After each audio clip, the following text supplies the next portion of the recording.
ואם הוא עשה תנאים שחשוב להעביר שימור, אני לא רוצה שתפעיל שימור איזשהו שלישי, ב-22 לשלישי. כן.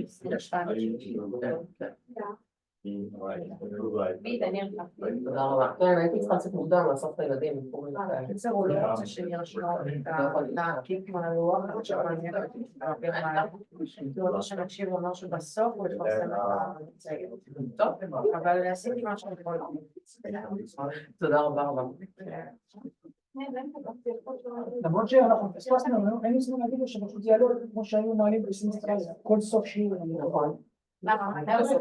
הוא אמר אני אעלה סוף הקורס, שתלמדו ותשבו ותלמדו. אז זהו, Okay.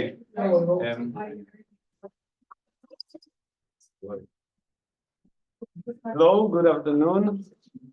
Today we will continue. There is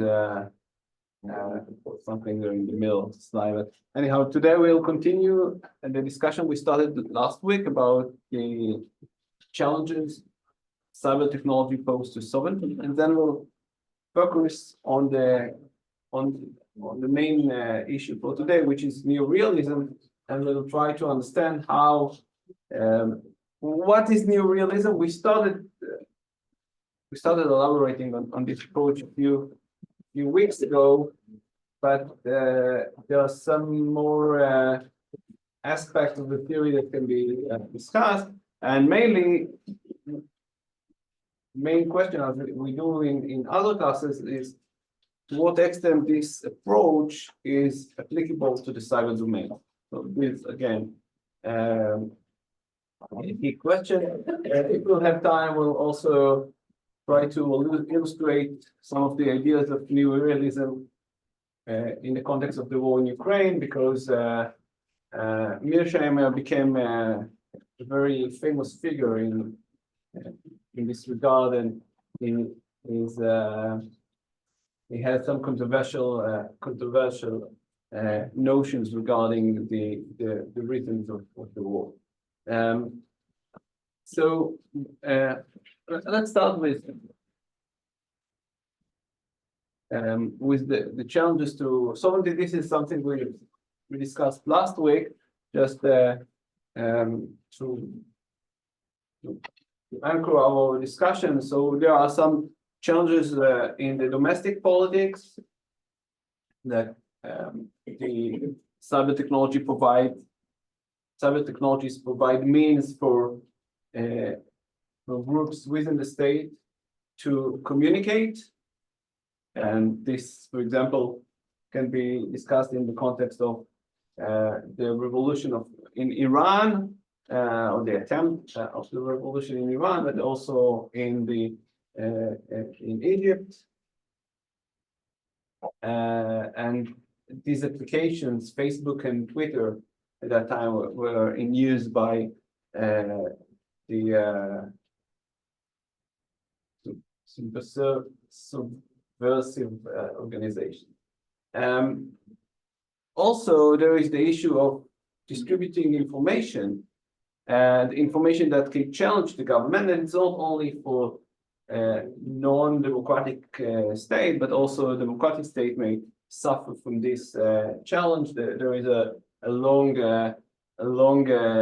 struggle between the United States and WikiLeaks, for example.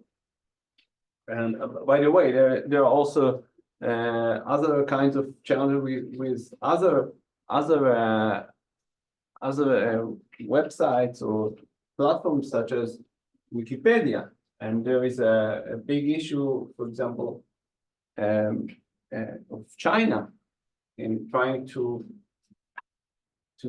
prevent specific information from being published in Wikipedia regarding sensitive issues for the government. The same applies for Google and China and censorship of information. So this can be also presented as a question: to what extent the government can prevent uncomfortable information? While it could be more easier to control the information before the cyber era, before these kind of technology were available. Now it might be that the ability to distribute information, sensitive information, is more it's easier for different actors. Again, I want to emphasize that we also talked last week about the ability of the government to take advantage of these technologies. It's all not only one-sided. It's also the government can take advantage of this technology and use them to better enforce the sovereignty, better control the territories, better control and monitor the citizens. On the other hand, this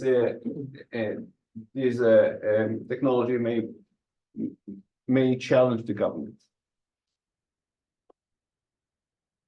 Also, there is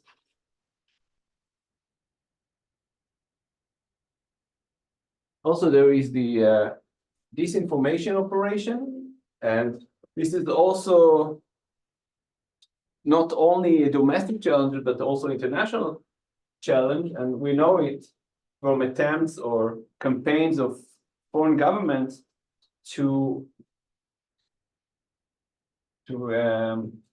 initiate disinformation campaign to challenge the domestic politics. For example, we know about the Russian involvement in the United States before the elections in 2016 that tried to spread or to enhance cleavages within the society. And again, this is kind of external intervention that the government cannot fully prevent. So it's, to some extent, can be understood as a challenge to state sovereignty. The government, the sovereign entity, cannot prevent such kind of challenges, but it also can be.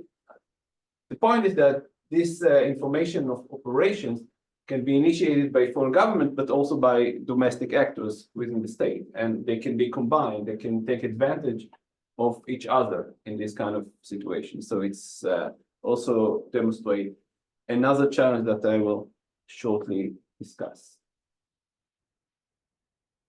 There are also economic challenges in terms of sovereignty.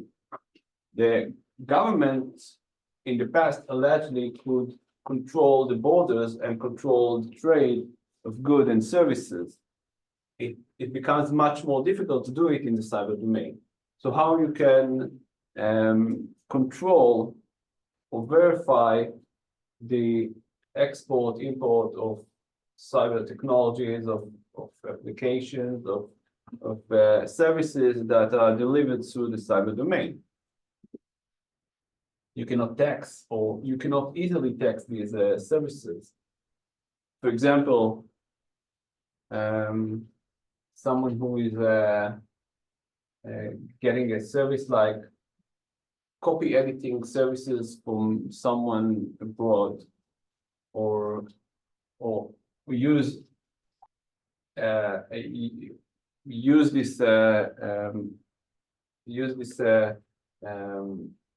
technologies or services abroad and exports, for example, I mean, like eBay or other services, export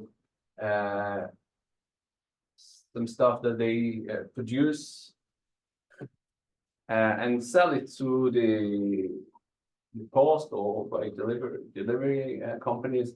This is much more difficult to monitor and of course tax, and it even become more challenging when we talk about this is maybe another slide, but it becomes even more difficult when we talk about cryptographic currencies, and I'll get into that in another slide. But all the transactions that are handled through these currencies are much more difficult to monitor, to trace, and default to tax, and it challenge the ability of the government to control its territory.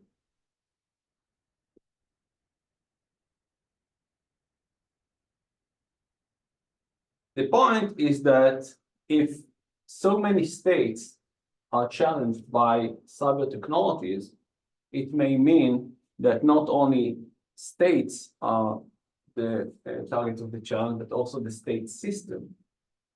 So we are talking for decades about the state system in the international relation, that there is the way the international system is constituted is by an order of state entities. States are the key actors in world politics. We'll hear about it later on when we talk about neorealism. But the point is that if so many states cannot function as states, or if we assume this for a while, that this is there is a challenge that states cannot function as states, it may also have implications on the system itself.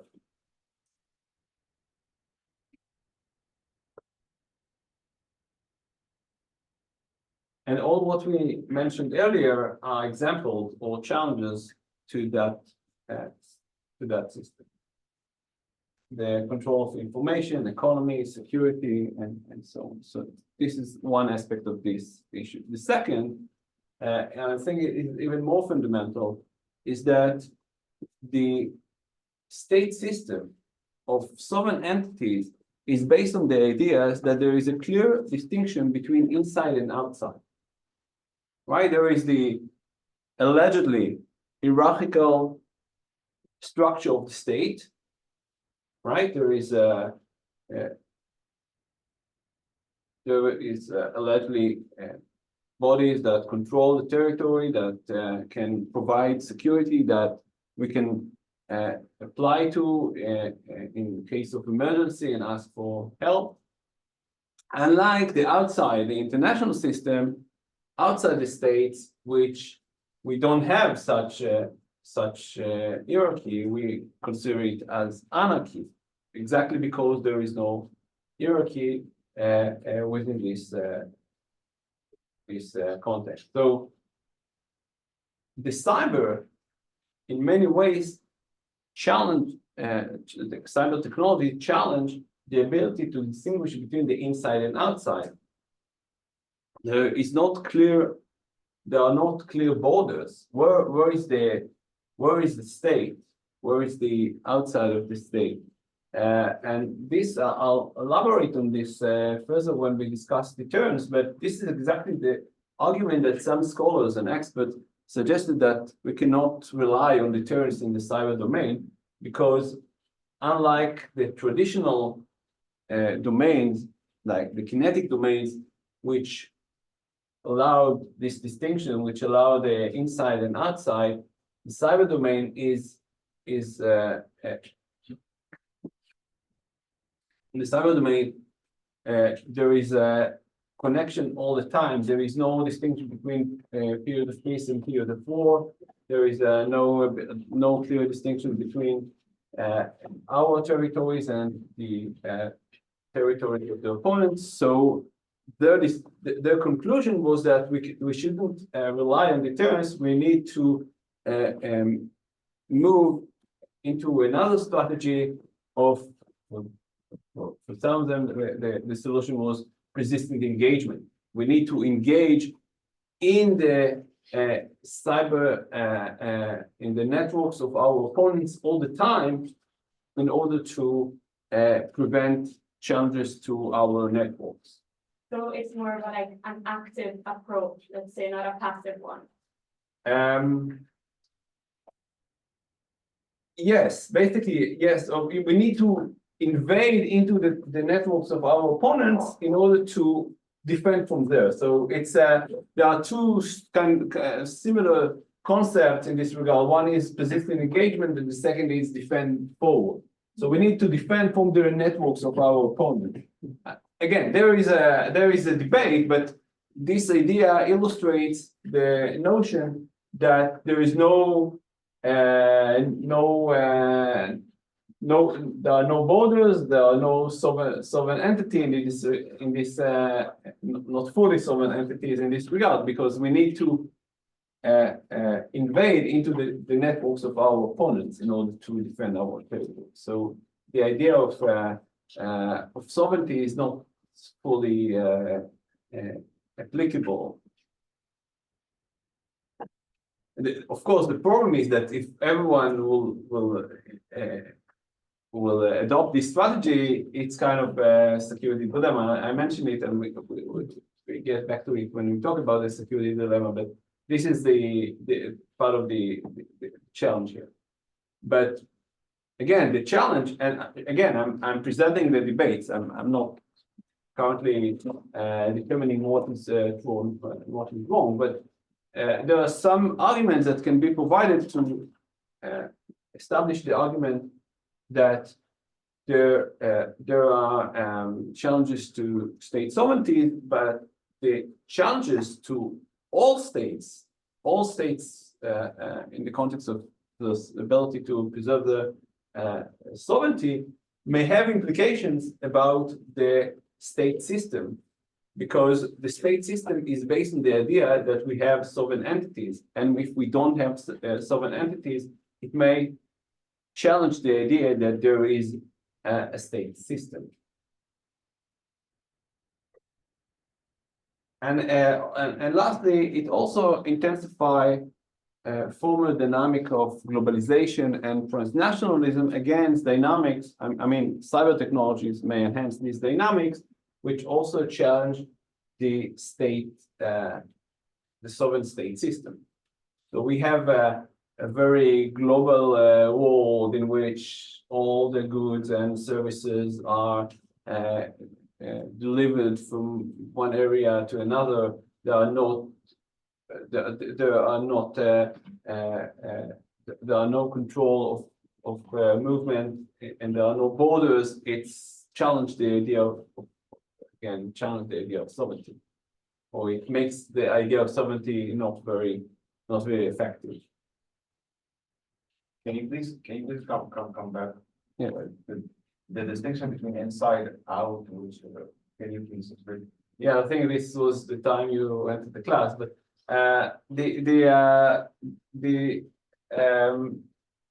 inside, the classical idea of international relations is that there is the inside and outside. There is the inside, which is the sovereign entity, which is an hierarchic entity, and there is the outside, which is the global system, the international system, which is characterized by anarchy. So the idea is that inside, or the idea that inside outside is constitute the state system, because otherwise we cannot think of a sovereign state system. There's no point to think of a state system unless we have sovereign entities that show the difference between what is going on inside the states and what's going on outside the states. In the state, we have because we have sovereign entities, there is hierarchy.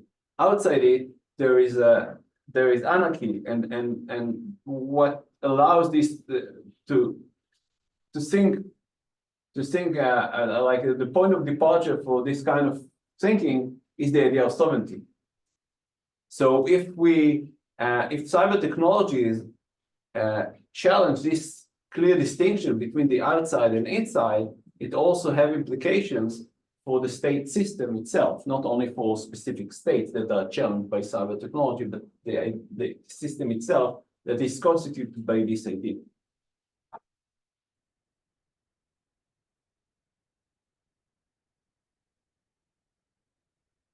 And this goes even further. First, it challenges cyber technologies and cyber non-state actors that are performing in the cyber domain, may challenge the international system as a system of state actors for two additional reasons. One, they may challenge states' practices, and some of the practices we talked about earlier, like the challenges in the security domain, in the disinformation, and different kind of practices, including, of course, economic dynamic. Internal or also external challenge, like the practices of the state itself. I mean, like, The practice, what makes states as states, like, I'll give another example shortly, but basically all what we talked earlier about the practices that states used to do, such as providing security, such as controlling the economic borders of the states, all these kind of practices are challenged by these actors. For example, and I think there is a slide on it, but I'll just mention it, like developing cryptocurrencies that are not regulated by states allows different kind of economic activities that challenge the traditional economic practices that is allowed by state currencies. So this provides as in the second element, they're providing alternative to the state as a key actor. They're providing means that allow to bypass the state control over our only our, but almost all practices in domestic and international. So one example for that, I don't have much time because I want to make sure that we go over neorealism, and I mentioned it last week. So I'll if you want, I can send you the links to this letter that Zev Elkin sent to Google, complaining that Google changed the tags of the maps, indicating now that Palestine is the tag instead of Palestinian territories. And his claim was that this is basically this is a state practice. Google is not the one to recognize the territories and the sovereignty of other entities. This is something that states should do, not Google, and not through the tags in Google Maps. But of course, this is a practice that is very important because the title or the tag of a territory has much more important, or it becomes very important when it's designated by a Google map, and many people are using these maps for different purposes. So once they change the tags, it has important implications, practical important implications.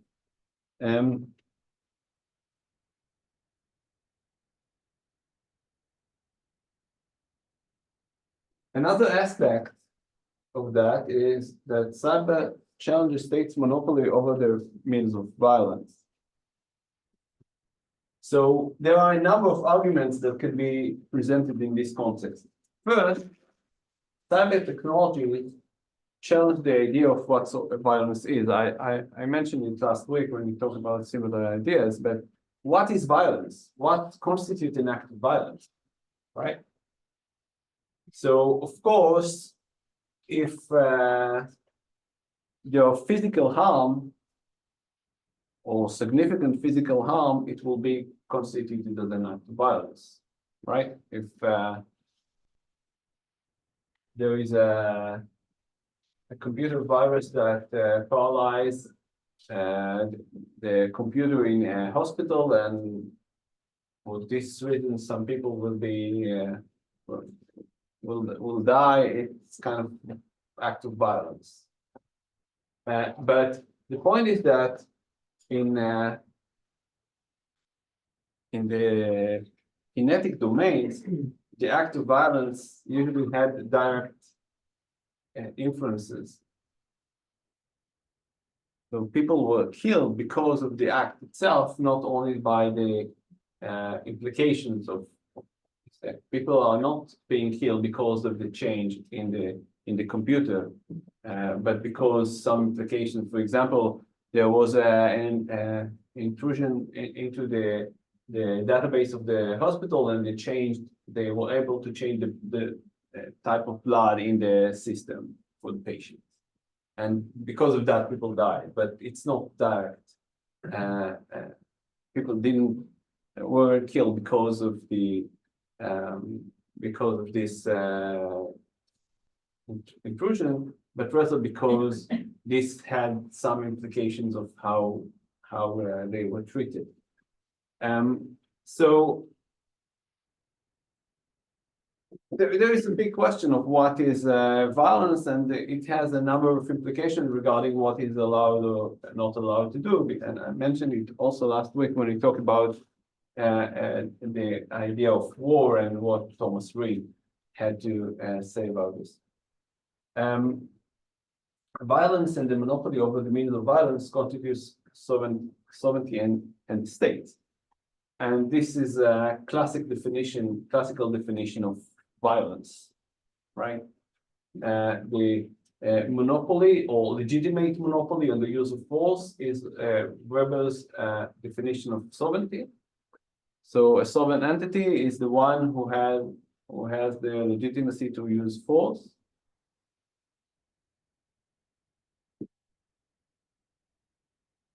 And we usually think of the states as such kind of entity, that it has the ability to use force and enjoys a legitimacy for this.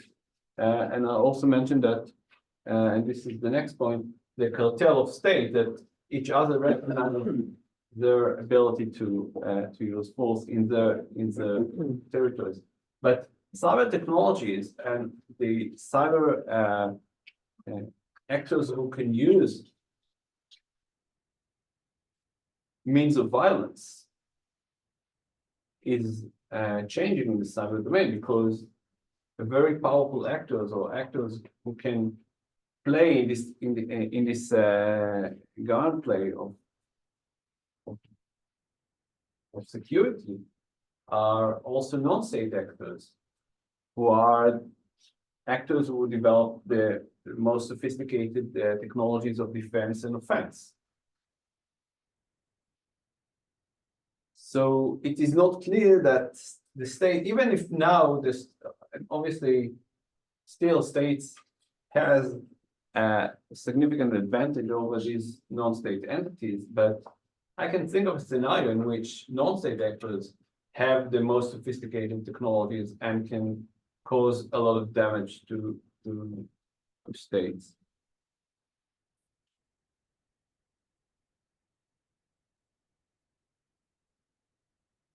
So again, the point is that if we think of the state system as a system where if we think of the state system as a system where sovereign state has the monopoly on the use of force, we see that this idea is eroded in the cyber domain more than ever, more than other technologies that may be eroded in the past, the ability of state to control to control the means of violence.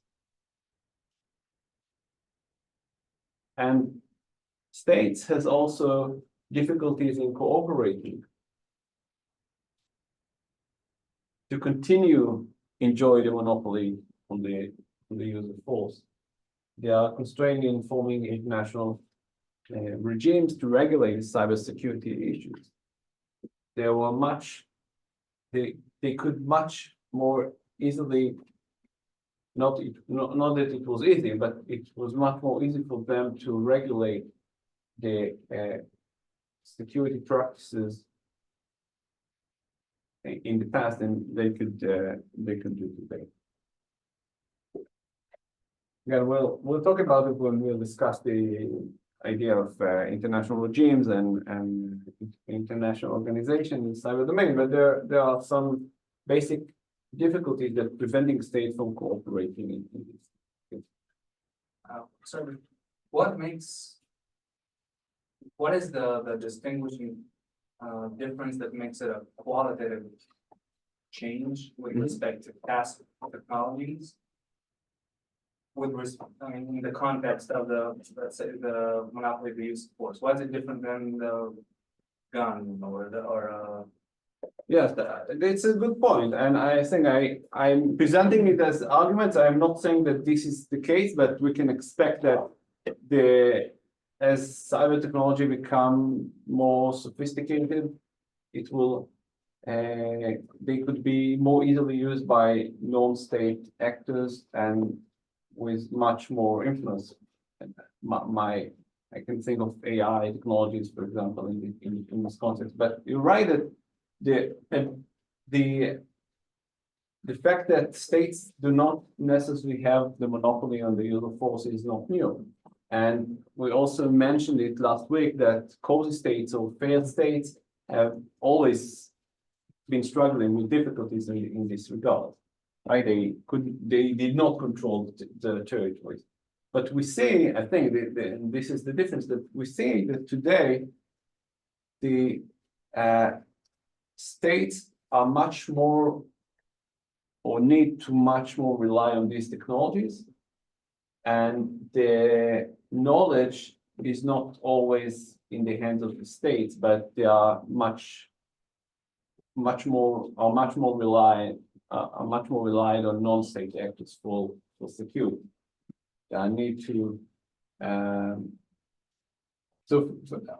let's think of maybe a big alternative example is nuclear technologies. They were produced by states, right?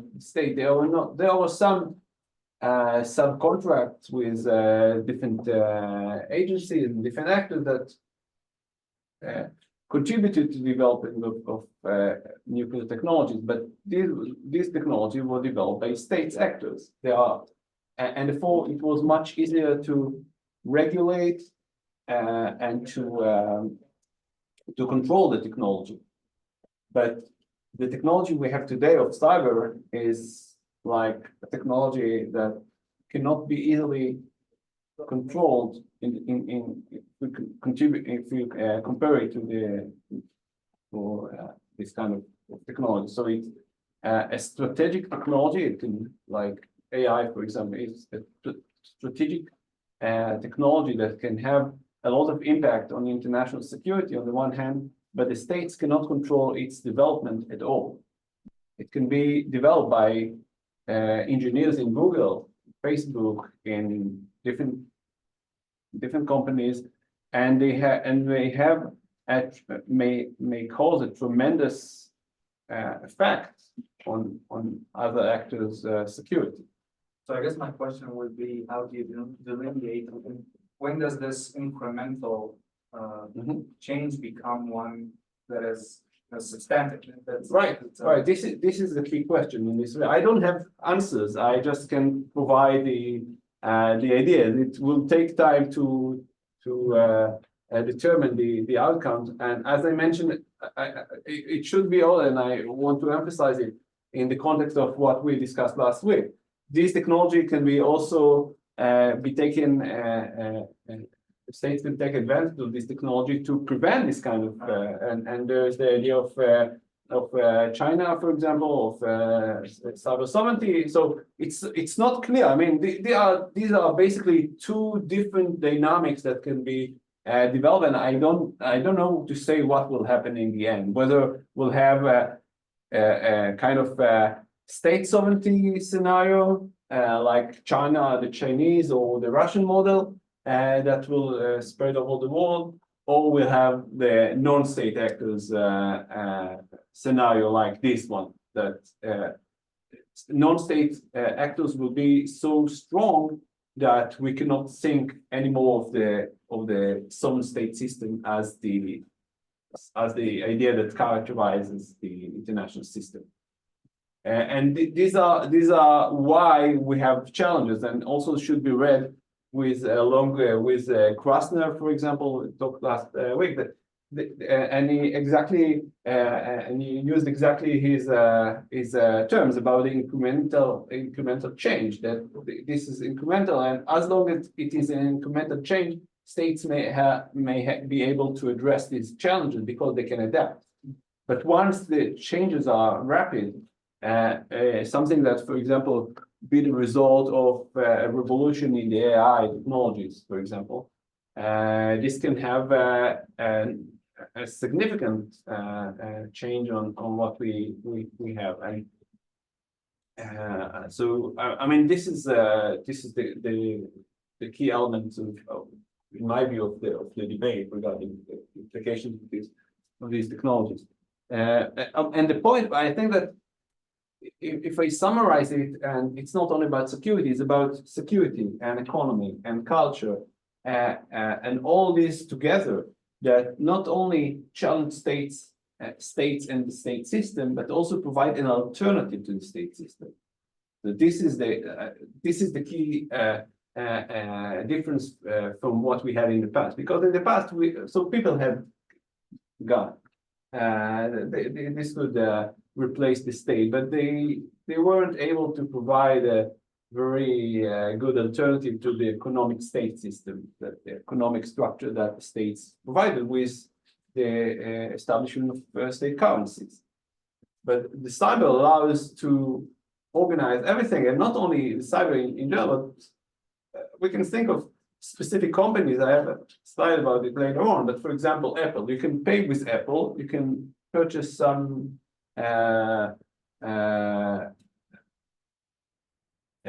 with Apple Pay, you can purchase some. You do it when you download the Apple application, because it has some security means to protect your laptop, your iPad or your phone, and so on. So in terms, for example, of privacy, there is a struggle between the security practices of Apple and the state, because Apple doesn't want the government. They want you to have privacy, so this can be in conflict with the government, with some government that want to get into your device and see what you're doing. So there are different ways in which this could be thought of.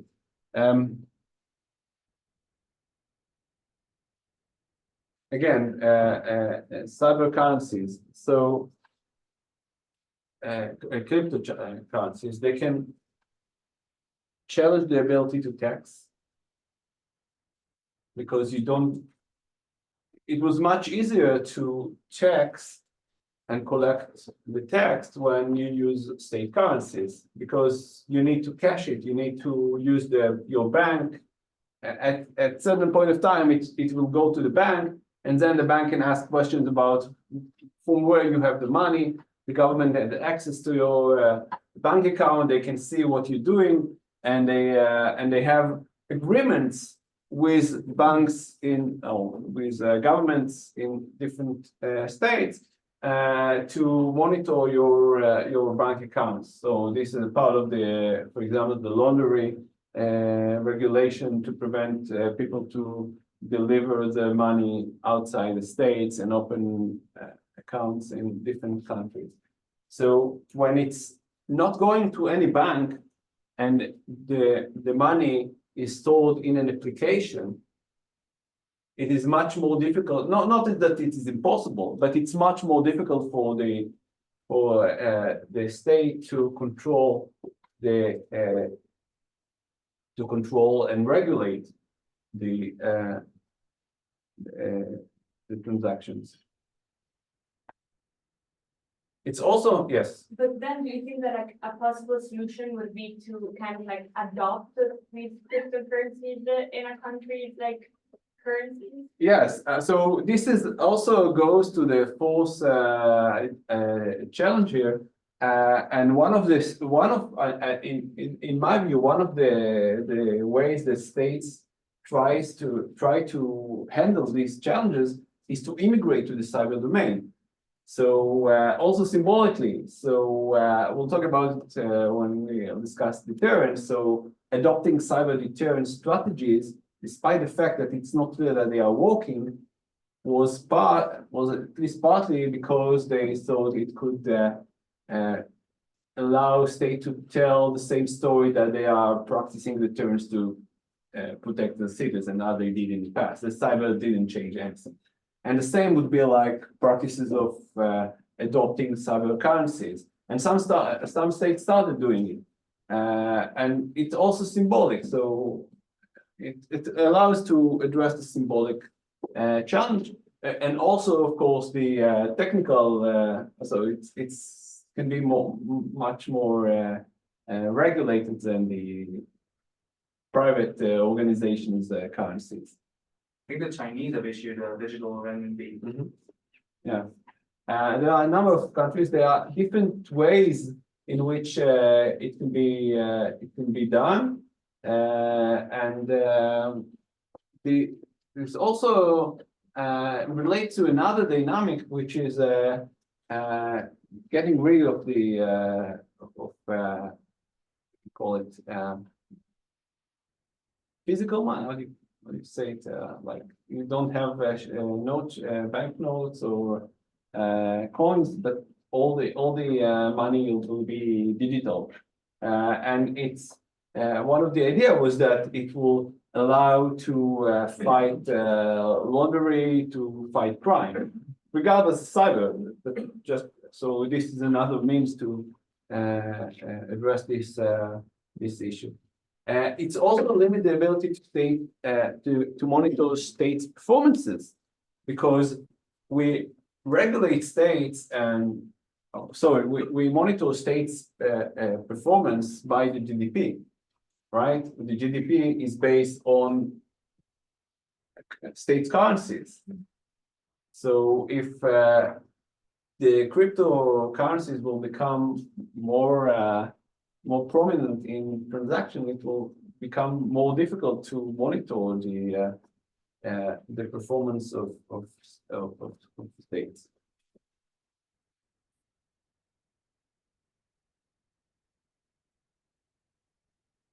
So again, the difference here is that these actors not only challenge states actors in so many ways, but they are also providing an alternative to them. They can develop non-national loyalties, and people are developing such. I'm a Apple guy, right? Something like that.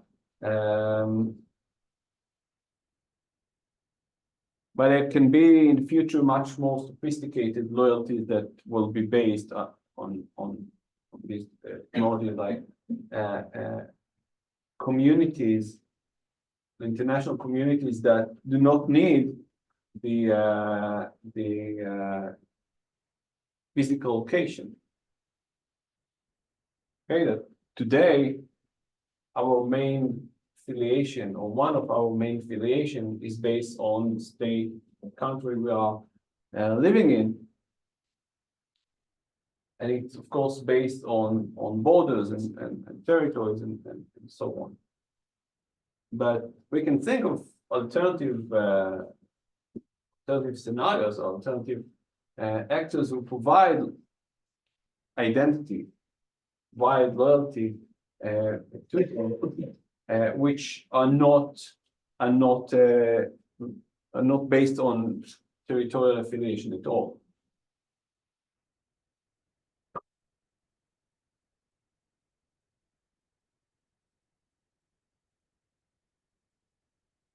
Second, these actors could replace states in various practices: economy, diplomacy, security, and so on. So the thing is that, unlike the past, in which we had different actors who could replace the state in one kind of field, like security or economy, in the cyber domain, we can imagine the way there is an actor that is able to fulfill all these elements simultaneously, that they are acting in the international arena, they are fulfilling our identity needs, they are providing security, they are regulating or becoming a key actor in the economy, and so on. So we can think of alternatives for the state as a key actor in world politics, and therefore, again, it could be another reason to think of the potential challenges to the state system. Can you give examples of such actors? We don't have such an actor yet, but for example, what Facebook could be or could have been. Or Google, like technology. Like, yeah, that they try to create an environment in which you are all the time in this environment. They are regulating the environment. I mean, you can pay through this system and purchase different kind of product. Apple are giving you, Apple are giving us Apple. Yeah. Similar, like they deal with economy, they give you security. So they check every app, they give you security in many aspects. And they also do some diplomacy for us in order to make sure that they can raise the prices, but Yeah. Again, we'll.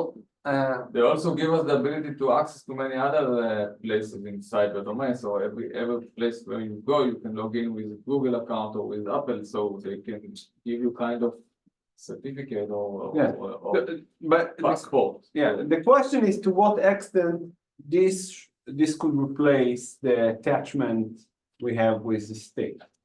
And we are not there yet, but I can imagine a world in which people can identify with the idea of a non-state actor, and they are not. The thing is that they not need to be located in a physical place for that. They can find, and the world can be replaced through technology by kind of communities that will provide the identity that people need, but also different aspects, and they need security. They need to be able to have some kind of economic activity, and I mean, you need a platform not only in the sense of technical means, but also you need structure that allow you to perform economically, or something that will embrace it completely, that you don't need to get money or be paid, but it requires some significant changes in what we have. The point is that we don't have this kind of technology, but if we need to think of the ways in which the state system can collapse, this can be one of the directions in which there are different scenarios. And as I mentioned last week, the state system is relatively new. There is no need to assume that the state system will last forever. It's something that we have it for a few hundreds of years. Most of the human history, the world was not constituted by the idea of sovereignty. The idea of sovereignty itself changed and shifted over time in different ways. There are in the past there were much more specific sovereignty of specific territories. For example, the idea of police, like the state, city-state, or something like that, or empires, and we can think of different scenarios regarding the future of the world system. We can think of something similar in the future, that we don't have states, but rather mega cities, that the world will be constituted by mega cities as a key actor in world politics.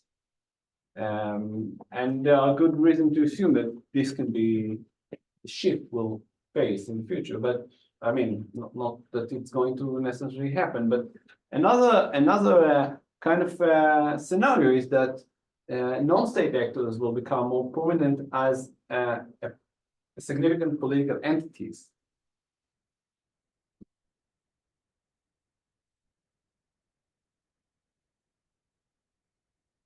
Okay. Any more questions about cyber sovereignty?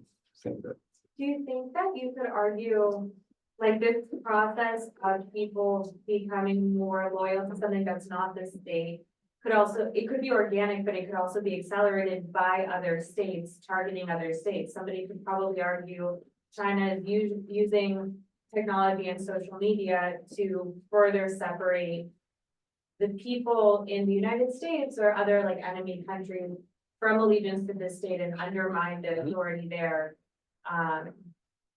Like a state using technology to undermine some of the state system. Yeah, of course. I mean, we know that this happened in the 2016 intervention, the Russian intervention, the American in the election in the US, in terms of try to enhance the cleavages in the American society and try to in an attempt to challenge the state and using intentionally using cyber technologies to create by disinformation campaign to challenge the ability of the government to provide not only the physical need but also the social needs of society. And it seems like it totally worked. It seems like it successfully achieved. I mean, its goal. I don't know to what extent. I mean, the American society had cleavages regardless this campaign, but I don't know to say how much they had impact on this because it's very difficult to methodologically measure the impact of this because we don't have the lab to say what would have happened without this campaign. But it seems that it had some impact. This is for sure, and it's an example of what can be done, and it's something that we know that has been done before. So I mean, there might be things that we are not aware of that already happened as well. Probably the war now in Israel is even more, I guess you can say whether it's really successful or not, but if that's being amplified to a US or a European audience, it seems like that's even more divisive than what the 2016 election was. In terms of social media content, having people turn against their own government. In Israel, you mean? No. No, I think maybe in the US. Yeah. I don't know, but in any case, this is an example of all these dynamics are example of what can be done with these technologies, and they can be used for challenge the state and challenging the state control and the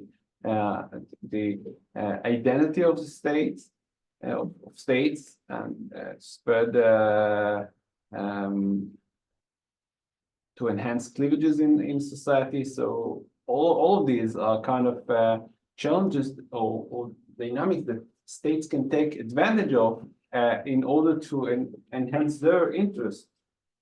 So I mean, unlike what I've mentioned now, and continuing what I discussed last week, they can also be used as the means that enhance the power of other states. So for example, China or Russia want to enhance their relative power, they can do it by challenging the US or European countries. There are also some arguments regarding what happened in the Brexit, and they also so it's not only about domestic politics in the UK, but also the cohesiveness and the strength of the European community. So it can be done, of course, by different actors, and therefore part of the state security should be this kind of awareness that states should try to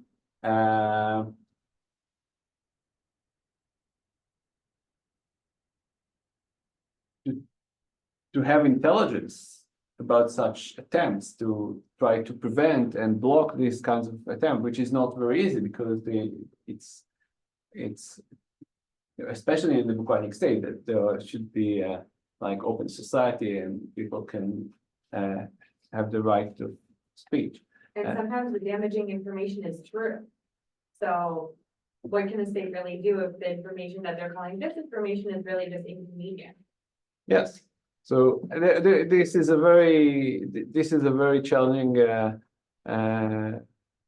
situation, and I think again the point is that it can be used by other governments, but it can be used by different kinds of actors, not only government, for different kinds of purposes. So the technology is there that can be used in different ways, and of course it can be used in different ways. Some of the ways that we haven't been imagining yet. Okay.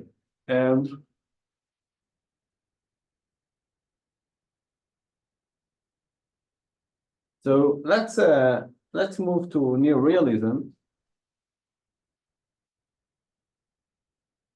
So maybe one more sentence about, just to recap. So there are good reasons to suggest that cyber technologies challenge state sovereignties. There are good reasons to argue the opposite. But we need to acknowledge this debate when we think of the challenges and the ability of state to survive as a key political entity that constitutes the international system.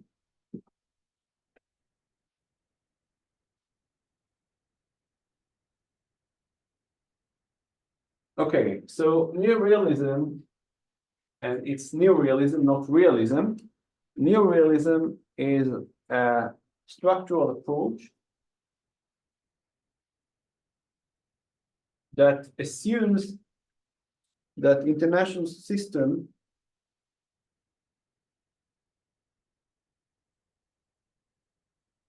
is characterized by anarchy. And anarchy means here the absence of supreme authority above the state. So, unlike the state, which is an hierarchical entity that provides order, the international system is anarchical in the sense that the states cannot ask for help. They need to rely on what the neorealism terms self-help. They need to be able to defend themselves. Otherwise, they will not be able to survive. This is the key element of neorealism, that there is anarchy, therefore states need to protect themselves.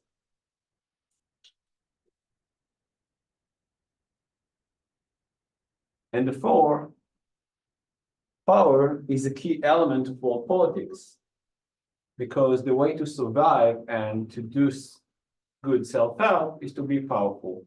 There is a debate how much power you need, and we'll get into that later on, but the key element is that states need to be powerful.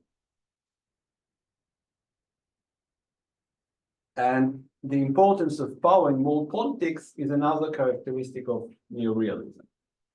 Other approaches also emphasize the importance of power, but not as much as neorealism does.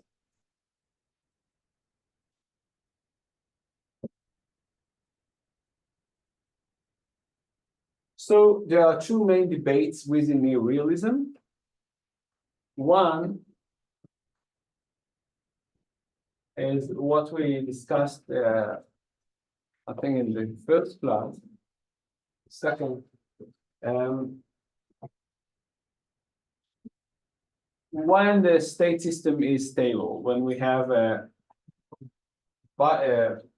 unipolar, bipolar, multipolar system, is the one debate, one key debate within the scholarship of neorealism. And the second is as much power is required for state survival. There is the approach of offensive realism, that suggests that states need to be as powerful as they can be. The more power is better for survival. And the defensive realism, which suggests that states shouldn't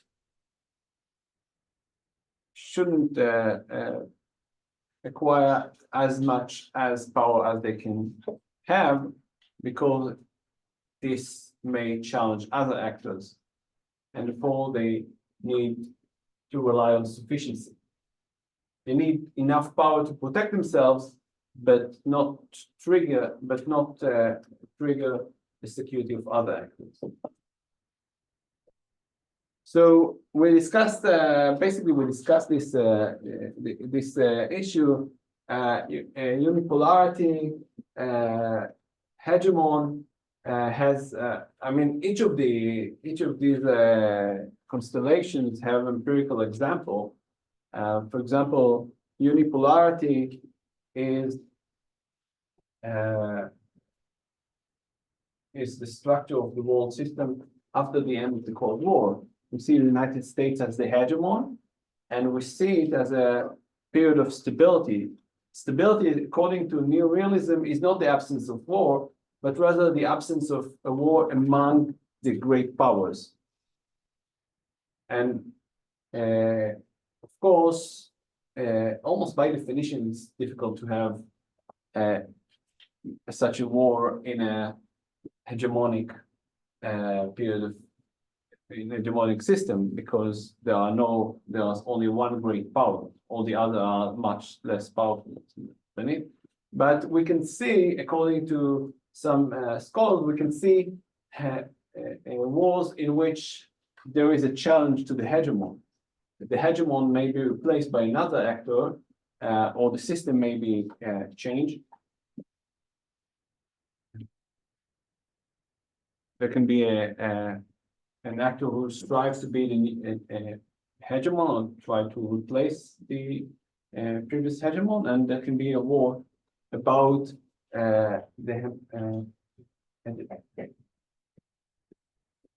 about that. But the idea is that this period of time is characterized by stability.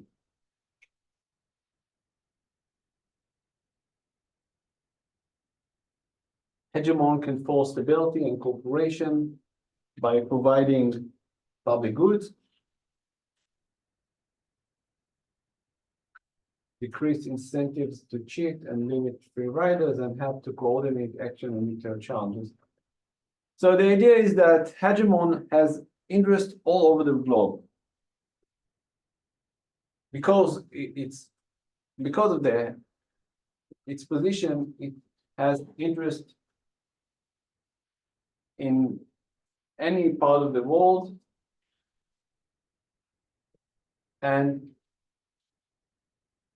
not only it has interests in all over the world, but also have the ability to impact these regions.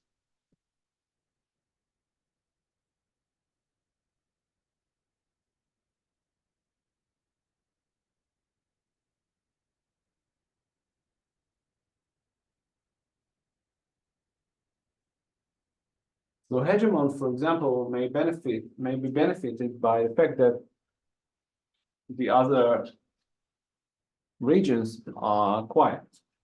They're not violent.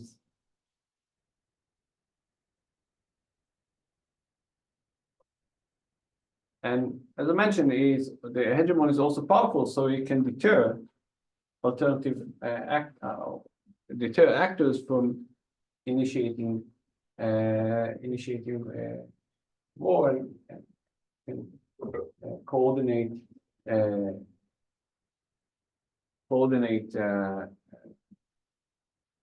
action to protect actors in different regions. For example, then the key example here is, of course, the United States as a hegemon after the end of the Cold War and the war in Iraq in the early 90s. So the United States, because the United States was the hegemon, it could form a very strong coalition go to war against Iraq and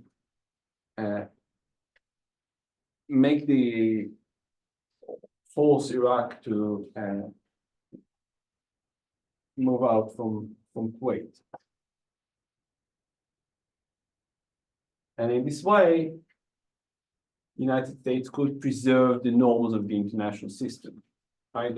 And again, the key norm of the international system is the norm of sovereignty, right? Not to invasion into another country is not allowed by the rule of the system.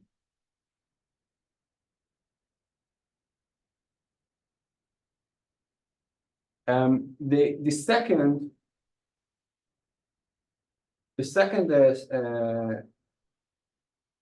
structure is bipolarity,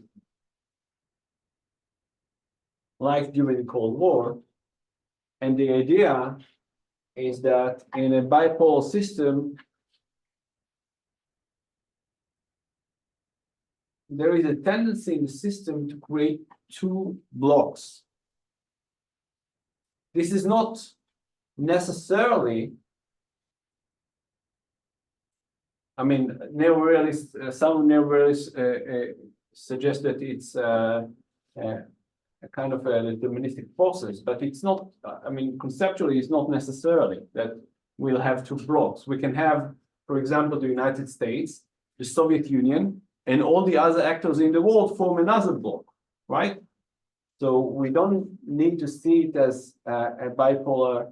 The bipolarity is not necessarily in the terms of the creation of two blocks, but neorealists argue that the dynamics in such a system incentivize the creation of two big blocks, like we had during the Cold War, and this stabilizes the system because the two blocks are very strong structures that create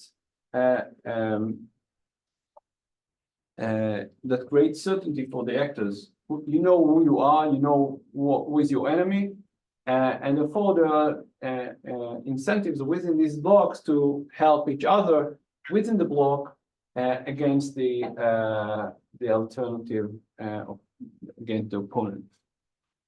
So according to them, this was what happened during the Cold War. We have the Soviet Union and we have the United States and the Western Bloc, and each bloc successfully deterred each other from the initiation of a big war. We had some wars in the periphery, like in Asia, in the Middle East, but we didn't have a clear direct confrontation between the superpowers, and this is stability. We don't have a direct struggle between the two superpowers, and this is actually the fact that there are some violence in the periphery.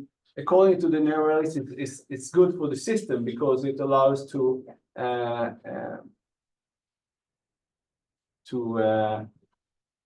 stabilize the system. It allows to what the word in English for that, release pressure. So the pressure is not evident in the struggle between the two superpowers, but rather in the periphery. So they can contribute to these violent efforts, but it's not a challenge to the system itself. In no way there is a clear confrontation that may jeopardize the stability of the system. The third structure, the multipolar system, suggests the exact opposite. Suggests that the most stable system is characterized by a number of great powers, a multipolar system. And they also have good arguments. They suggest that unlike bipolar system, a multipolar system is much more flexible. When there is a growing power, they can balance it can be more easily balanced by shifts. Unlike the bipolar system, which the treatise and the structure is stable, actors do not move from one block to another block, not the main actors. But in a multipolar system, actors can move from one side to the other side to balance the system. So the European concert in the late 19th century is an example of this kind of stability among the European great powers of the time. So the fact that and this is a criticism on neorealism, the fact that we see that there are periods of time which hegemony and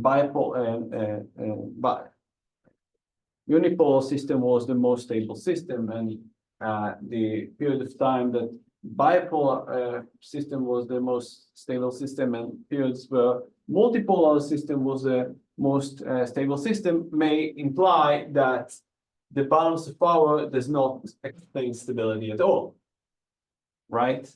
Because if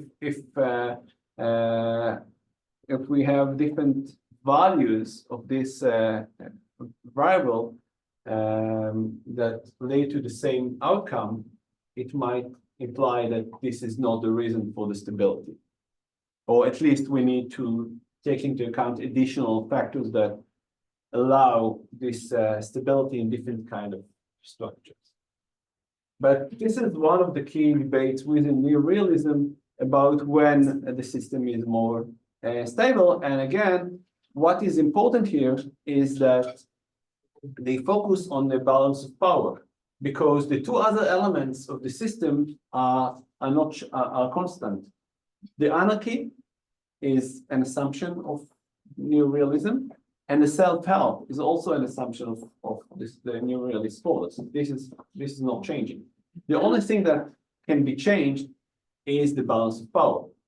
So the balance of power is the key element of the explanation of the neorealism approaches.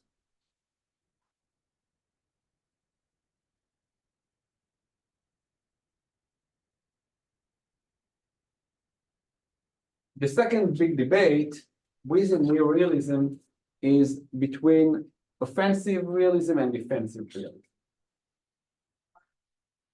Offensive realism suggests that states should become hegemon to guarantee their survival. So Mearsheimer, for example, who is one of the founding fathers of this approach, suggests that for a state, it would be the best if it could become a hegemon. It does believe, Mearsheimer, it should be noted that Mearsheimer itself does believe that a bipolar system is the most stable system. But if he needs to provide suggestions for states what to do, his recommendations will be become a hegemon. Because being a hegemon will help the state to guarantee its survival. So again, the question is how to survive in an anarchical system. This is the point of departure of defensive realism and offensive realism. They want to provide recommendations on how to survive in the system. For Mearsheimer, as an offensive neorealist, the solution is to become hegemon. Because when you are a hegemon, nobody will want, or almost nobody will want to challenge you. And more important than that, nobody could. Because you are so strong. Hegemon is not a more powerful actor than the other thing. Is a much more powerful than the other actors in the system, like in a magnitude of power. So in this kind of in this kind of situation, it's impossible for actors to challenge the hegemon. But this is for Mearsheimer, the tragedy of world politics. And this is the title of his book, The Tragedy of the Great Power.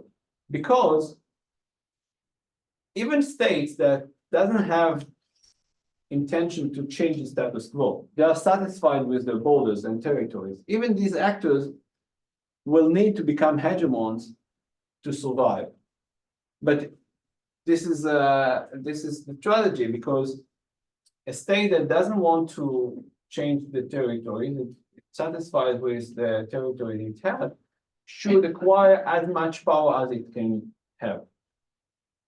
And this is a cycle of challenges, because as I'll discuss shortly about the defensive realism, of course, the fact that a state is arming and becoming or striving to become a hegemon create challenge to other states. This is the security dilemma.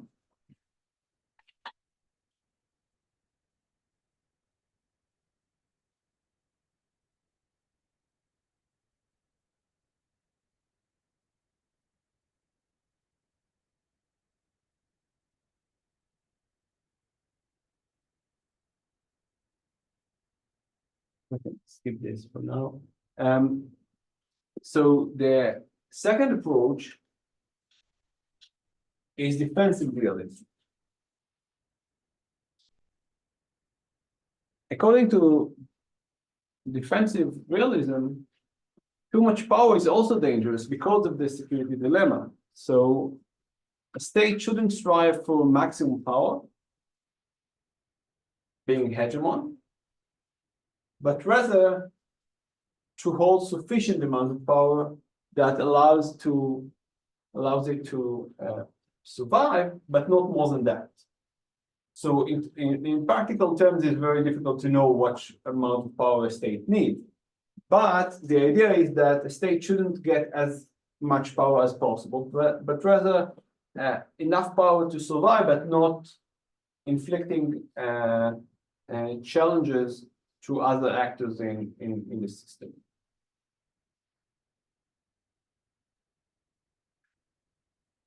So too much power is also dangerous. And this is again the security dilemma, that in an anarchical system where you don't know the intention of your opponents, when an actor is acquiring military capabilities, may be interpreted as a threat, and they cannot know whether the military capability is meant for defensive purposes or for offensive purposes. So the best solution for actors is to arm themselves as well. But if all the actors are doing it, we are in a spiral of insecurity. So this is basically the security dilemma. I will talk about it next week. I remind you that we will not meet next week. I'll upload the record of the class to the and then I'll discuss this, of course, the security dilemma and the interesting implications of the security dilemma to the cyber domain, because there are different kinds of challenges and dynamics in this regard, or whether this is to what extent these models of security dilemma applies to the cyber domain. But the solution to this dilemma, or the solution, not to the dilemma, but to the dilemma Mearsheimer neorealist scholars discuss, is that we don't need to have too much power. That having too much power has, as Mearsheimer advises, is not a very good solution, because while if we'll be hegemon, we'll be able to better survive, but the attempt to become hegemon is threatening other actors in the system and make it much less stable. So the solution is to be as strong as possible, but not more than that. Therefore, and this is a key example, this is why neorealists like the nuclear weapons, because it's an example, a very good example of a means that doesn't or can be used in a way of sufficiency. So, for example, you don't need to have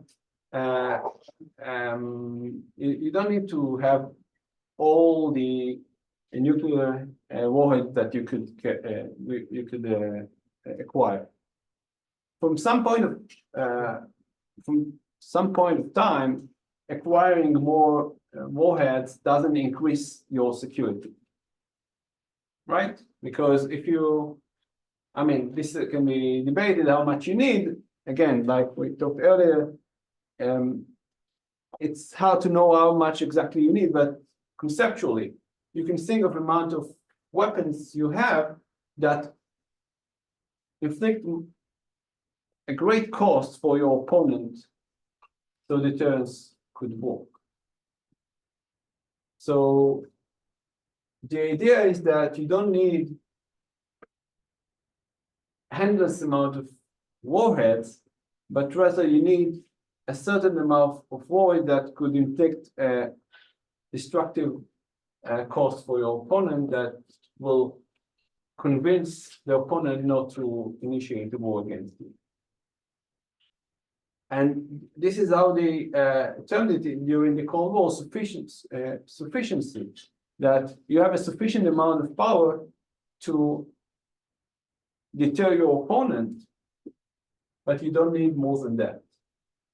You don't need more than that, and you don't need to be a nuclear hegemon. Okay, you don't need to be the actor with more weapons than your opponent in order to deter an attack on you. But of course, this idea, this concept or approach is applicable to other means and not only the nuclear weapons. And the idea is that you need to be capable of deterring your opponent or preventing an attack if deterrence fails, but you don't need more than that in order to survive. More than that will or might cause your opponent insecurity in a way that will induce them to preempt against you, and again, you will not be more secure by that. You'll give your opponent incentives to attack you or preempt against you or initiate a preventive war against you. It will also be effective for your survival and security. So the best way is to have enough power, but not too much to challenge your opponent. Okay, I think we'll have a break now. We'll see if we have time to discuss the war in Ukraine and measurements, but I think I will start with the implication for the cyber domain, and if we'll have time, we'll go back to that issue. How much time? 15 minutes. Yes.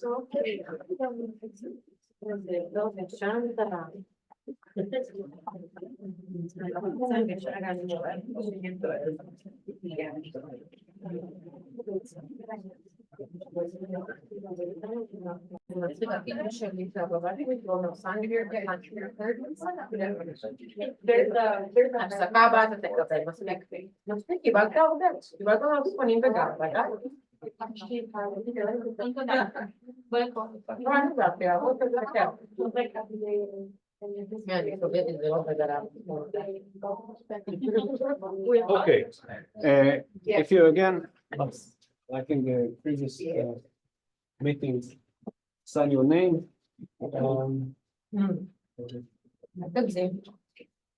תגזים. עכשיו אתה יודע שיש לך חוק בבוס.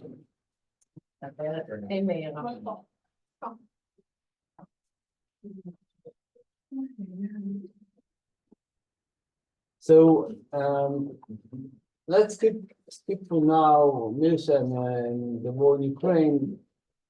These are very interesting ways to implement the neo-realist argument regarding the war and see their advantages, but also their limitation. And it should also be noted that the neo-realism, and especially Milshan, has some gloomy forecast in the late 80s regarding what will happen in the world. Mearsheimer, for example, suggested in a very famous article he wrote in the late 80s, at the end of the Cold War, that will soon, this was the title of the paper, that will soon miss the Cold War, because now when there's no Cold War anymore and the United States is not much interested in what is going on in Europe, there's a good chance that there will be a war in Europe, and that Germany will might attack its neighbors, and the European Union will collapse, because what allowed it to survive was the struggle between the superpowers in the Cold War. So once we don't have these external threats, the EU will not be able to survive. And as we know, these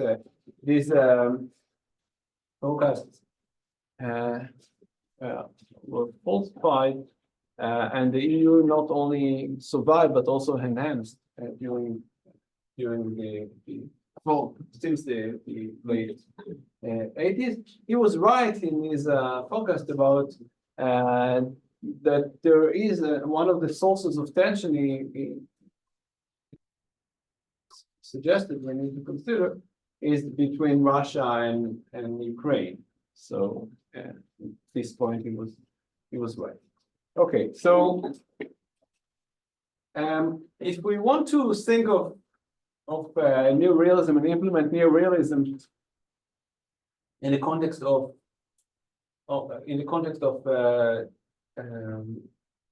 cyber technology, we can consider a number of issues. One is power. What is cyber power, for example? What can be suggested about the balance of power? What balance of power means in the cyber domain? This is the first point.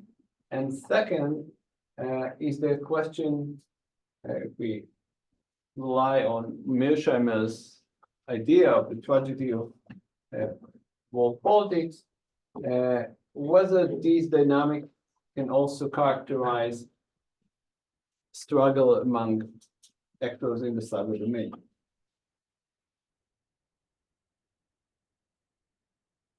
And it also alludes to another issue, because this strategy or this dynamic is affected directly by the notion of sovereignty, by the notion of anarchy.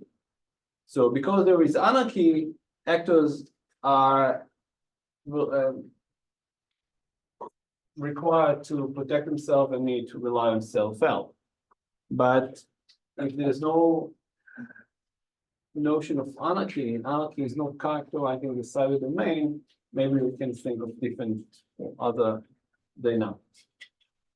So this alludes to a number of issues. One is power, the second is the dynamics among powerful actors in cyber domain, and the third is the notion of anarchy and what anarchy means in the cyber domain.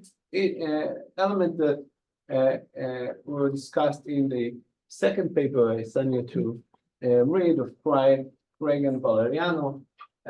If we had more time, maybe we could do the exercise that you consider in groups these elements. But I can ask you to elaborate on some of the aspects, if you like, on the following slide.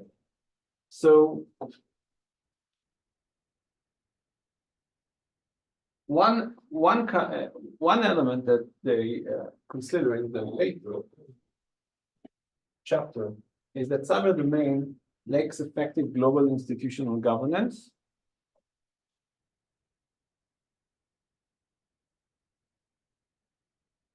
Cyber technologies and in general, means of violence in the cyber domain are not heavily regulated. So we don't have like a cyber NPT treaty or something like that in cyber domain. There's no, we'll talk about it when, as I mentioned, we talk about international institutions in the cyber domain. We'll see that there are not much institutions regulating the cyber domain. And the outcome is that we see a kind of cyber arms race.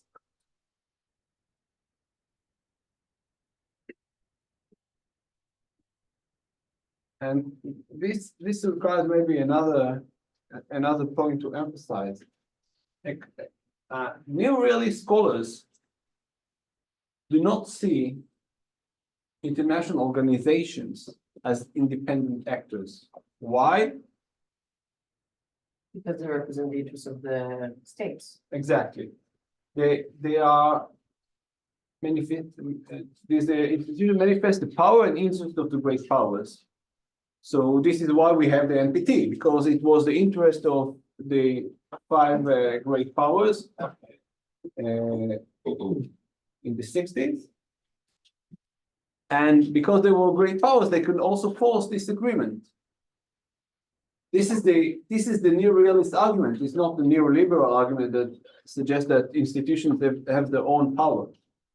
Over time, they have dynamics of the institution, have dynamics of their own. Neo-realist scholars suggest that international institutions present the power and the interest of the great power of the time. So the inability to form agreements and to regulate these technologies result in cyber arms race.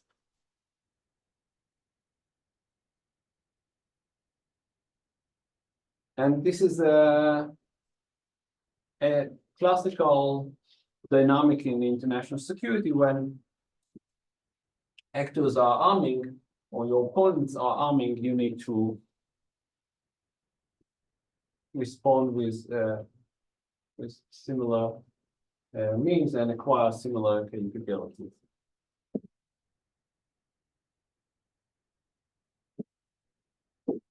So again, this dynamic of this argument result from the assumption of anarchy. There is anarchy. We cannot know the intentions of our opponents, and therefore we need to act on our own in order to survive. We need the dynamic of self-help that the neo-realist scholars emphasize. But it is possible to challenge the assumption that cyber domain or international relations in the cyber domain are also characterized by anarchy. First, and this is not related to the cyber domain, but in general, there are more and more scholars in recent years that challenge the assumption that international relations is characterized by anarchy. From the neoliberalism scholars from inside? No, neoliberalism also accept the notion of anarchy. No, I mean, the people who challenge the concept of anarchy in general are from inside neoliberalism or from outside? This is an external, from the outside? New realism, you mean? Yeah.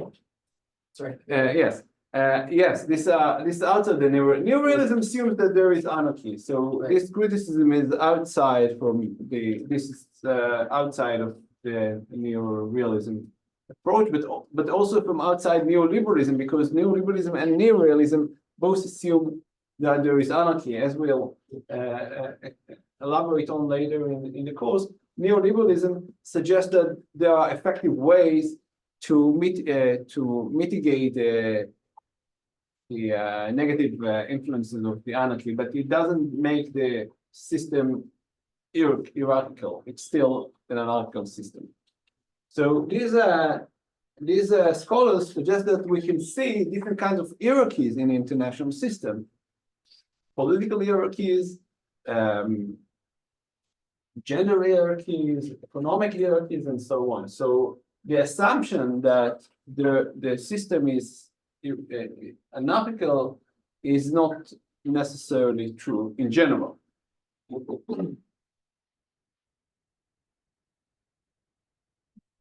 And we can think of hierarchies in the cyber domain. For example, what kind of hierarchies we can identify in the cyber domain?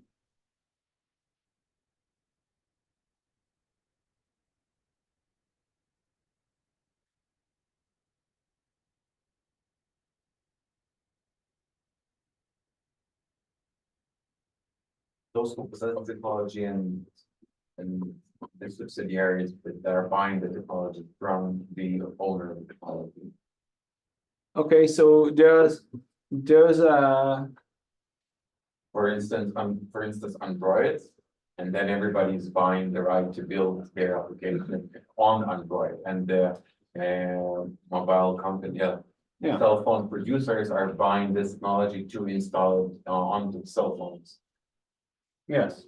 So you're right. We can think of different kind of actors who has authority. They have authority. I mean, anarchy is the absence of authority. We can think of actors who have the authority to determine what is what. But is it authority or is it power? Okay. I think like the fact that Android, let's say, has everyone turns to them to build out their apps for their platform, it's not because they're necessarily higher up in a certain hierarchy. It's more so the fact that they have the power because they're larger, because they're whatever, and that because they first developed technology, which means that they're bigger, so they have the power. If someone else came up with a new technology, then they would take over that power, not necessarily. Yes. Like it's not necessarily higher. Yes, that's a good point. I mean, this is also a very interesting exercise to think of the international system in general. If we'll have a very, very powerful actor, very powerful, not like the superpowers, but more powerful than the superpower, like much more powerful actors in the United States after the end of the Cold War, would it still be just power or authority? Because authority is also the ability, in my view, to make the rules. And these kind of actors can make the rule. Facebook, for example, can make the rules about Facebook. So there might be, it's maybe not hierarchy in the sense of international system, but you can find sorry? A structure? It might not be like hierarchy, but it's structure. Yeah. Yes. I thought of something else, and I forgot a word for that. Mublat. How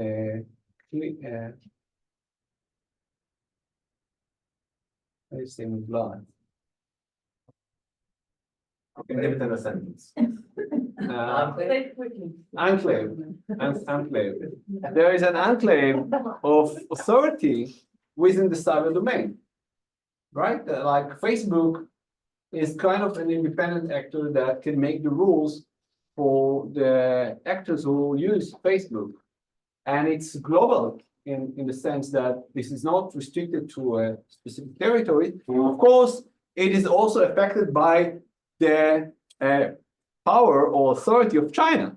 For example, they cannot do it in the Chinese territories or in the Chinese cyber domain, but they can do it globally, and they can exert some kind of power, but also of authority in a sense. So again, I'm not sure if this is true or not, what I'm having in this slide, but it's also a point to debate or challenge the realist argument about anarchy in general, but also about anarchy in the cyber domain.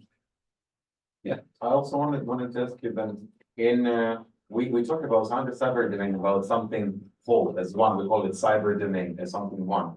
But at the same time, if for instance, my company is doing advertising on Facebook and the regulations adopted by Facebook, they do concern me because we do business there. We buy we get customers from there. But if we do not, we do it, for instance, through TikTok. We don't care about meta regulation. They can do as many regulations as they want, but we are not just doing business there. And at the same time, if the US, for instance, is adopting certain regulation, do we do business with the US or not? This is like about the entire international system. So cyber gives us here opportunity to, if you're not agree with the certain rules that are adopted by a player, by a hegemon, and you just great power. Great power. You switch to another one. Yeah. Maybe, but again, the question here, I mean, I agree with you, but the question is about anarchy.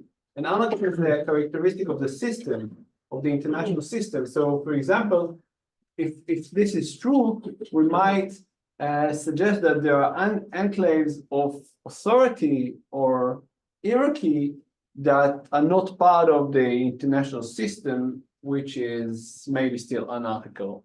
And maybe the cyber domain is different and we need different ways to explain or capture the dynamic within it. Again, I'm not sure whether it's true or not, but we can think of different kinds of authorities within the cyber domain that can have a lot of impact on other actors. And actors can, I mean, it's also different in the sense that you usually don't apply to Facebook to complain about insecurity, right? And you cannot do it basically. You can write them maybe, or you cannot call them and ask for help, right? So it's different dynamics, but in a sense, we can think of hierarchies. So if the opposite of anarchy is hierarchies, we can see or can try to think of very powerful actors that may have authority in the domain.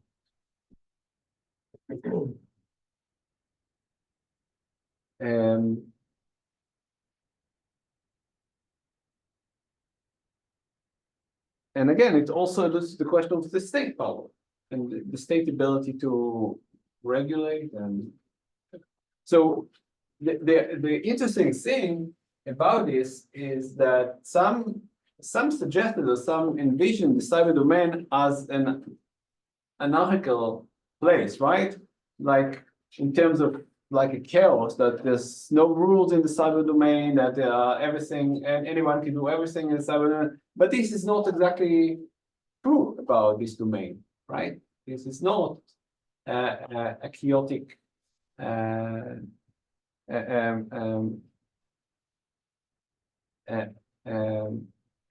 chaotic arena in which actors behave. It is regulated in many ways, maybe not in the ways we want them to be regulated, but this is regulated and determined by powerful and authority.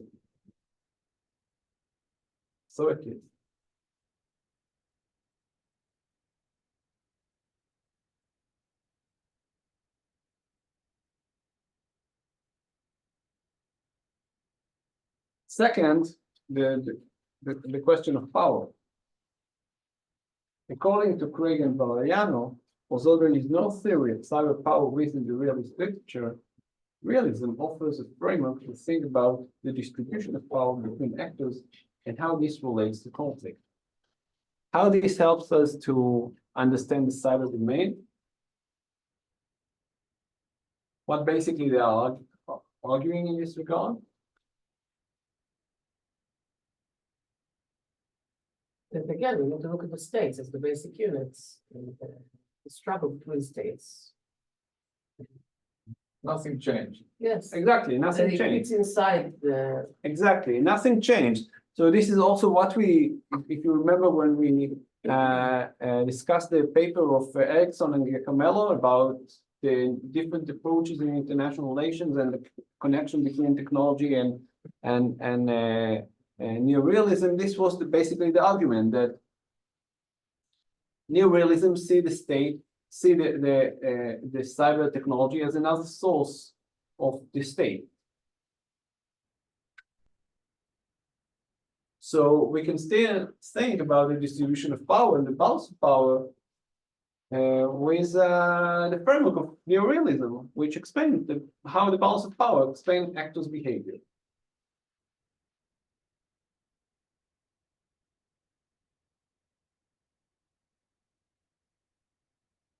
And if we really want to think about dynamics in the cyber domain, international relations in cyber domain, we need to take into account the superpowers, the great powers as the key actors, because only they are able to develop the most sophisticated and advanced technologies like AI, like other technologies that can be translated into state power or can affect state power. It is not that the amount of investment and resources that need to be allocated to develop these technologies is not something that small states can do. This is, again, this is the new realist argument, because we can think of alternative ways to think about power and also alternative way to think about the important actors in world politics. But for new realism, and Craig and Valeriano represent clearly this logic, states are still the most powerful actors in the system. And therefore, the theories that we have for decades about power in the international system are applicable to the cyber domain. And this is, again, still very important because the most powerful actors are the superpowers, because they are able to invest the resources to develop these technologies and acquire cyber or sophisticated cyber weaponry, as the term.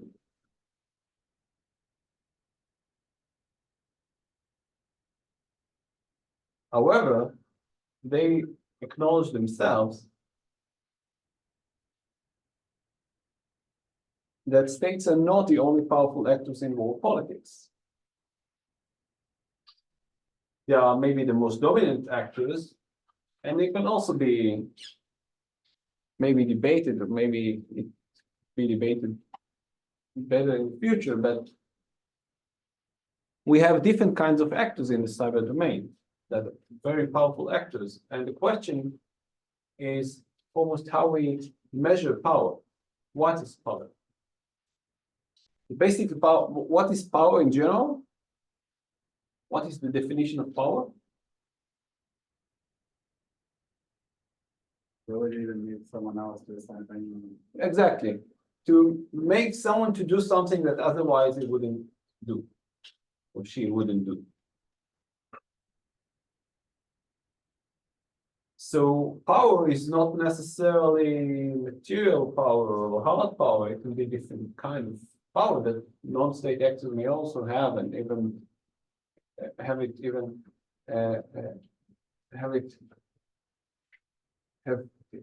even be more powerful than state actors. But let's get back to that later on. So one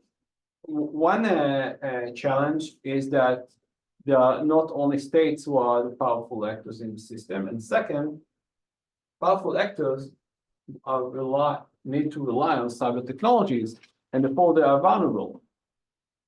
And this is also a key challenge. So cyber technology, on the one hand, provide actors with better means and better maybe solutions to effectively operate and advance their security and interests. But on the other hand, relying on cyber technology also make them vulnerable to attacks from different kind of actors.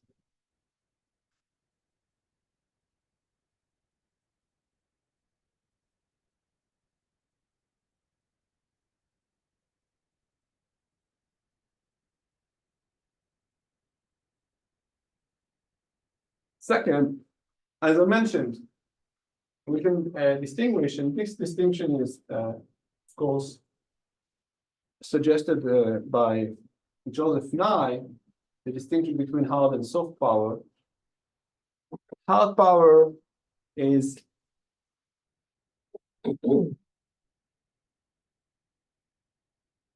seen as based on means like military capabilities and economic capabilities, and this is the classical neorealist classical discussion is about hard power. Mainly military capabilities, but because economic power can be translated into a military capability and military power, economic power is as important as military capability. So if you are a rich country, powerful economically country, you can translate your economic power into military power. So it doesn't really matter if you have military capabilities or economic capabilities. Usually it can be translated. And it can be translated in order to influence others' behavior. Soft power is the attractiveness of your ideas. Is a power in which you can affect other actors in a much deeper fundamental way.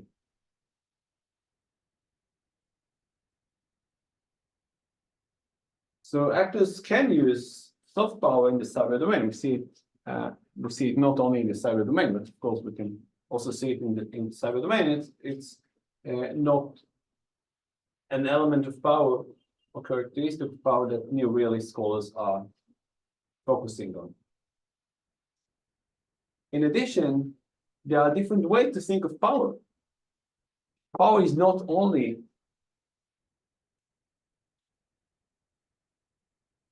determined by military economic power, but cyber domain requires to maybe redefine what power is. Maybe number of followers is a source of power. It can be translated to economic power maybe, but it's source of power by itself.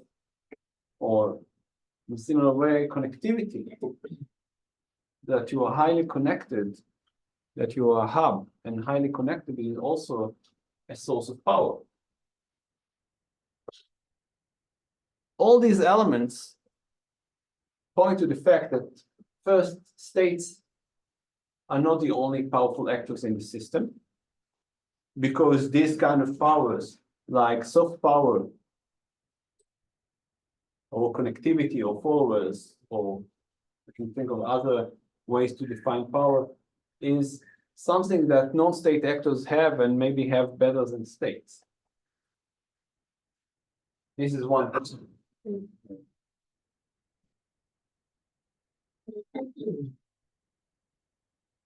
And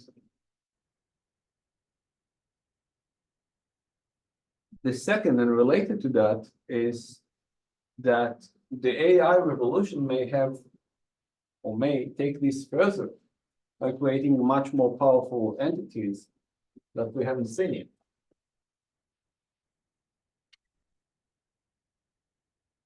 And we can think of, in terms of power, what can be done with power. A very effective non-state actors using AI and implement these technologies in different ways, maybe in ways we haven't managed it imagined yet, exerting the power to achieve different kind of goals.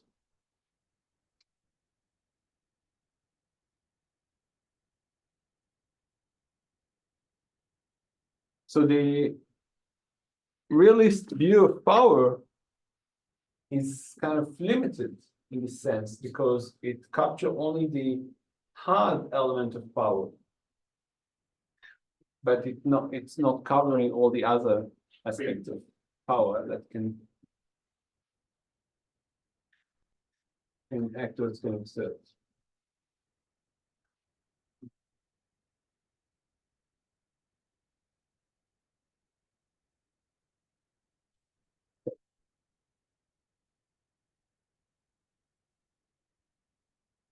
Any questions?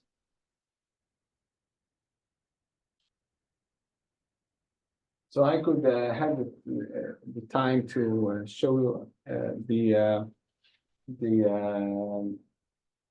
Mearsheimer's Ukraine issue, but like 8 minutes, so we will not have enough time for to discuss it. So I'll add it to the model. Thank you, and I'll start the recording with some notions about this short video. So it also helped to summarize some of the ideas of neorealism and think. I mean, I suggest that when you watch it, think about the validity of the claims. I mean, it's a very interesting exercise to debate. I mean, you cannot actually debate with Mearsheimer, who will not respond to you, maybe because he gets so many emails as he testified all over the world. But I mean, you could try to exercise this kind of logic and see the limitation of the neorealist argument, and then I'll provide some point in this regard and upload it to the model. So as I mentioned, next week there is no meeting. There's no physical meeting. I'll upload the class to the Moodle, the recording of the class to Moodle. It will be on the security dilemma, and here we have two papers. One is a classical paper of Robert Jervis from 1978, which is one of the key papers in international relations, in which he covers many issues, but one of them is the security dilemma, and more specifically, when the security dilemma is more dangerous and when it is less dangerous, and he structures his argument in the context of offense-defense balance. Offense-defense is whether in a certain period of time, the offense has the advantage over the offense, or vice versa. Okay, so this is a basic fundamental issue in terms of international security, and he nicely connects it to the security dilemma. The second paper is about cyber, and this paper of Rebecca Slayton tries to take these notions of the offense-defense balance and the security dilemma into the cyber domain. So of course, Jervis doesn't say anything about the cyber domain for obvious reasons. Rebecca Slayton's paper is about the cyber the implications, or the implication of the offense-defense balance and the security dilemma to the cyber domain. And basically, it challenges the kind of main argument that was suggested in the past, according to which in the cyber domain, the advantage is of the offense over the defense. Usually, scholars suggested that in terms of international security, usually the defense has the advantage over the offense. You need much more power to win if you are the attacker than if you are waiting to be attacked. And some scholars suggested that the cyber domain changes this balance. Now, according to them, the advantages of the offense. It is much easier to attack than to defend in the cyber domain. And Rebecca Slayton tries to challenge this argument or debate, have some debate, interesting debate about this element. And it's also interesting in the context of Robert Jervis' article, the first article, which deduce or draw some implications from this balance to the stability. So there are some implications of connecting these two papers and thinking of these issues in terms of international stability and the challenge that is affected by the challenges that are affected by the offense-defense balance and the security dilemma in the cyber. So this will be available probably for the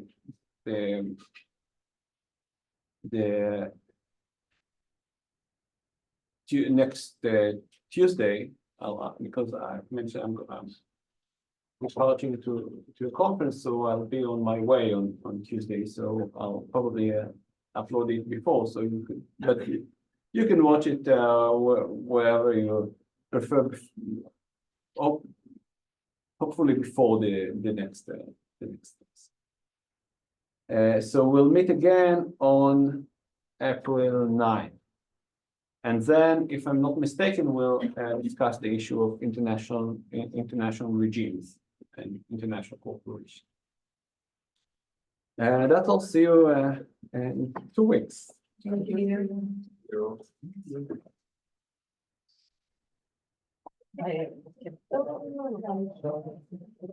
Well, that's